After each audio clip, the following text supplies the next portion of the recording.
La siguiente presentación es acerca de la monografía sobre especies cíclicas de gran interés para la producción acuícola a nivel industrial, en la cual se basa el potencial comercial de estas especies. Esta presentación está a cargo de Carolina Burgos Mora y Sandra Elena Jojoa, estudiantes de la Universidad de Nariño, Facultad de Ciencias Pecuarias, Programa de Ingeniería en Producción Acuícola. Introducción. Colombia es un país que ofrece múltiples ventajas para el desarrollo de la acuicultura regulada, apuntando a convertirse en un componente activo del crecimiento económico, así generando riqueza, seguridad alimentaria y empleo, y en general el bienestar de las poblaciones rurales y urbanas, contribuyendo a aliviar el hambre y la pobreza. La pesca y la acuicultura en Colombia representan dos importantes sectores de la producción de alimentos para consumo nacional y la exportación, y dos multiplicadores de la economía local que contribuyen a la superación de la pobreza en las zonas rurales.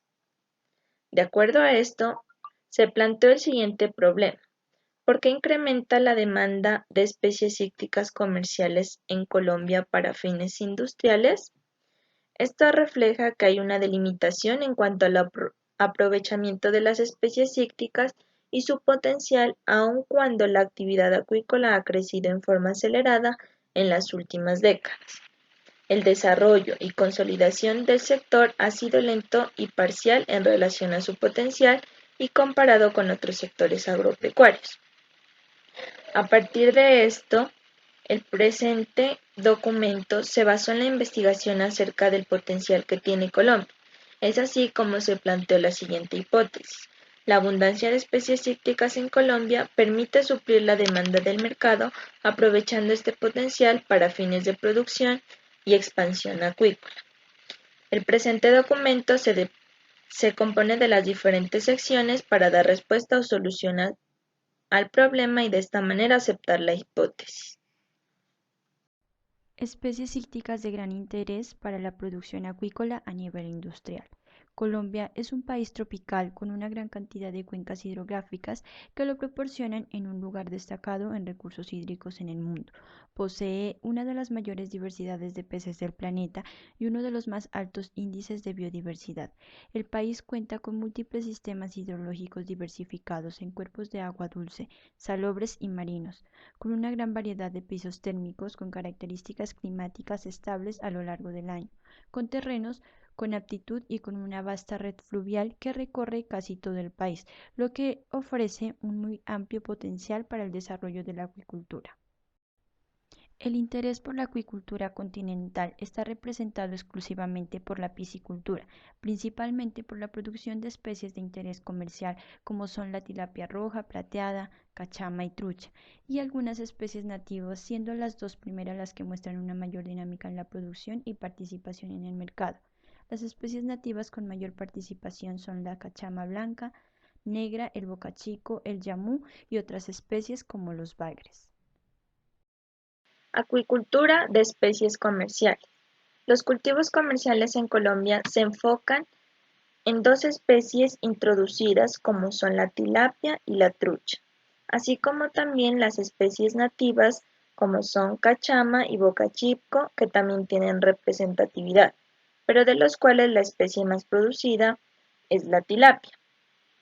La tilapia es un pez de buen sabor y rápido crecimiento. Se puede cultivar en estanques y en jaulas, soporta altas densidades, resiste condiciones ambientales adversas, tolera bajas concentraciones de oxígeno y es capaz de utilizar la productividad primaria de los estanques, el cual puede ser manipulado genéticamente.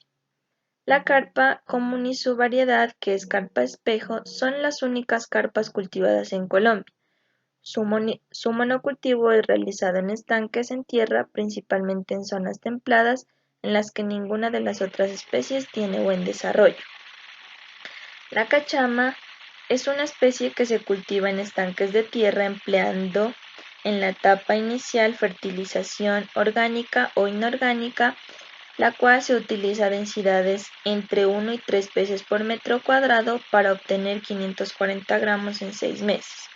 La conversión alimenticia de la especie es de 1,4 a 1,7 y además del alimento concentrado, los piscicultores suelen usar alimentos suplementarios como frutos y semillas. Para los bocachicos, que son especies nativas de hábitos alimenticios detritívoros, los cuales se han utilizado tradicionalmente para repoblamientos en el país. Las lagunas son fertilizadas con abono orgánico en una proporción de 50 kilogramos cada 10 hectáreas por 15 días. Los alevinos con precio promedio de 8 a 10 gramos son sembrados con densidades de 1 por cada 3 metros cuadrados y no se suministra ningún tipo de alimento suplementario. El tiempo de cultivo promedio es de 1 año. Acuicultura con fines de repoblación. La principal relación o interacción entre la pesca y la acuicultura en Colombia se ha dado a través de programas de repoblamiento de peces realizados en cuerpos de agua de uso público, generalmente por entidades públicas que desde los años 30 del siglo pasado han tratado de aumentar la oferta pesquera en aguas continentales para aumentar la seguridad alimentaria y la calidad de vida de los pescadores. Desde la década de los 80, cuando se empezaron a desarrollar en el país las metodologías para la reproducción inducida de especies nativas, se iniciaron los repoblamientos en afluentes de los ríos Magdalena, Sinú, Orinoco y muy poco en el río Putumayo con especies como dorada, bagre rayado, blanquillo, cachama blanca o cachama negra y principalmente bocachicos en las cuencas del río Magdalena, en la cuenca del río Orinoco y en la cuenca del río Putumayo. Debido a que mediante la resolución 0848 de 2000, el entonces Ministerio de Ambiente, Vivienda y Desarrollo Territorial declaró a la trucha y tilapia nilótica y la carpa como especies exóticas invasoras. Actualmente los repoblamientos se realizan exclusivamente con especies nativas y se estima que las siembras son de 28.000 millones de alevinos anuales, principalmente bocachicos, aun cuando en general se hace seguimiento a los efectos de los repoblamientos. Se calcula que el 5% de la producción pesquera de estas cuencas es originada a partir de los repoblamientos que se realizan en ellas. Ornamento. En cuanto al cultivo de peces ornamentales, representa en Colombia oportunidades de generación de ingresos para las familias de zonas rurales, apartadas y con dificultad de ingresos a los mercados que no cuentan con productos de alto valor que puedan absorber los costos de movilización a los mercados finales. En Colombia se inicia el aprovechamiento de peces ornamentales en la época de 1950, se registra un auge en la época de 1970 como consecuencia de estímulos gubernamentales para su explotación. El aprovechamiento de peces ornamentales se realiza con fines de exportación. En 1970, Colombia fue el tercer exportador de peces ornamentales del mundo. Entre 1983 y 1992, las importaciones crecieron por términos medio en un 21% y un 16% respectivamente. El comercio de peces ornamentales está basado en la captura indiscriminada de ejemplares extraídos de su mayoría del medio natural y el mercado se rige de acuerdo a la demanda de los países compradores. Industrialización del pescado. El crecimiento general de la producción acuícola sigue siendo relativamente elevado gracias al aumento de la demanda de peces comestibles entre la mayoría de países productores. Sin embargo, la producción acuícola de algunos de los principales productores industrializados regionales, sobre todo en los Estados Unidos de América, España, Francia, Italia, Japón y República de Corea, ha disminuido en los últimos años. Todos estos países representan en común un descenso de la producción de peces de escama, en tanto que la producción de moluscos también ha disminuido en algunos de ellos. La disponibilidad de pescado importado procede de otros países en los que el examen mundial de la pesca y la acuicultura Los costos de producción son relativamente bajos. Se considera una de las principales razones de estos descensos de producción. El déficit resultante de oferta de pescado en los países mencionados anteriormente ha sido uno de los factores que ha impulsado el fomento de la ampliación de la producción en otros países, con especial atención a las especies orientadas a la exportación. Sector pesquero. Según la FAO, en 2018 la producción mundial de la pesca de captura alcanzó la cifra récord de 96,4 millones de toneladas, como se puede observar en la figura, lo que supone un aumento del 5,4% con respecto al promedio de los 3 años anteriores. El aumento fue impulsado principalmente por la pesca de captura marina, cuya producción aumentó de 81,2 millones de toneladas en 2017 a 84,4 millones de toneladas en 2018, situándose todavía por debajo del nivel máximo histórico de 86,4 millones de toneladas que alcanzó en 1996. El aumento de las capturas marinas se debió principalmente al incremento de las capturas de anchoveta en el Perú y en Chile. Las capturas de las pesquerías continentales alcanzaron su nivel más alto en 2018 con 12 millones de toneladas. Los 7 principales países productores de la pesca de captura mundial representaron casi el 50% de las capturas totales. China produjo el 15% total, seguido de Indonesia con el 7%, el Perú con el 7%, la India con el 6%, la Federación de Rusia con el 5%, los Estados Unidos de América 5% y Vietnam con el 3%.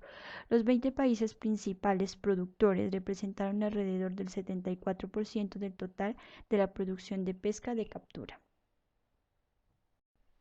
El sector pesquero, más conocido como industria pesquera, es una parte del sector primario, o más bien una actividad económica de este que se basa completamente en la pesca y en la producción de pescado y cualquier otro producto procedente de aguas continentales o de mar, para su posterior consumo o incluso para la utilización como materia prima. Tecnología de elaboración de productos pesqueros. El pescado es un producto altamente perecedero por su composición misma de nutrientes y elevado contenido de humedad. Por lo tanto, las medidas higiénicas y sanitarias deben ser tomadas desde el momento mismo en el que los peces son capturados en las embarcaciones pesqueras, en los centros de acopio, durante el transporte, en los centros de comercialización mayoristas y en la venta y aplicación culinaria. El manejo de carne de pescado reviste una suma importancia si tenemos en cuenta que de su eficiencia depende su elevada conservación o su alteración. Por lo anteriormente mencionado, es importante que en todas las etapas, tanto de comercialización como de transformación, por medio de implementación de tecnologías, los productos pesqueros tengan un manejo adecuado debido a que estos aspectos van a influir directamente sobre su calidad. De esta manera, las principales etapas por las que debe recorrer el producto y se deben tener en cuenta son las siguientes. Inicialmente, la manipulación. Dentro de la manipulación debemos tener en cuenta la embarcación, los centros de acopio, el transporte a los centros de consumo, el mercado mayorista, eh, el mercado por el vendedor estacionario, el mercado en las plazas de mercado, los vendedores ambulantes y la manipulación por el consumidor final. La correcta manipulación de pescado tiene por finalidad que éste conserve su frescura inicial hasta el momento de consumirlo y para ello se debe enfriar rápidamente una vez éste sea capturado, evitar que se eleve la temperatura interna y mantener un riguroso nivel de higiene, orden y aseo de embarcación en el sitio de almacenamiento durante el transporte, finalizando este proceso con el consumidor. Dentro de la tecnología de elaboración de productos pesqueros, se debe tener en cuenta los métodos de conservación y de procesamiento, encontrando así como primer paso el enhielado. El hielo como medio de enfriamiento del pescado tiene muchas ventajas. Su capacidad refrigeradora es considerable para un peso o volumen determinados. El hielo bien fabricado es portátil y barato. Se consigue un enfriamiento rápido mediante el contacto íntimo entre el pescado y el hielo. Se mantiene el pescado frío, húmedo y brillante e impide la desecación que con frecuencia acompaña a otros métodos de enfriamiento como la refrigeración mecánica. Encontramos la salazón. Dentro de esta encontramos la salazón seca y la salazón húmeda. También encontramos el ahumado. Dentro de este podemos encontrar ahumado caliente y ahumado en frío. Posteriormente se lleva al proceso de congelación, dentro del cual se debe tener en cuenta la frescura y debe haber un tratamiento previo a la congelación. El proceso de congelación, el pescado tiene que congelarse tan pronto como se extrae. Así pues, el pescado que se coloca en las bandejas de congelación no debe dejarse calentar o alcanzar la temperatura ambiente y se debe secar antes de introducirlo en el congelador. La alteración no cesa cuando el pescado se halla aparentemente congelado, en razón de que las bacterias continúan creciendo a temperaturas bajas, como a 10 grados centígrados. El pescado lentamente congelado tiene un aspecto más blanco y más opaco cuando se descongela que el pescado fresco original. También puede ser más duro y fibroso, razón por la cual debe procurarse una congelación rápida. El proceso después de congelación inicialmente se inicia con un glaseado, un empaquetado y finalmente con el transporte. Además, este lleva un proceso de enlatado, que el principal objetivo del enlatado consiste en preparar un producto capaz de ser almacenado durante un tiempo considerable y que al final del mismo puede comerse sin riesgo. El tratamiento del pescado antes del enlatado debe llevar un descabezado y destripado del pez, un tratamiento con salmuera y la evacuación, el cierre del envase y un tratamiento térmico. Finalmente se debe determinar los insumos que se van a utilizar para estos procesos. Dentro de estos encontramos la materia prima, el consumo de hielo, la mano de obra, los servicios, la energía eléctrica, los combustibles y vapor, el agua y los envases.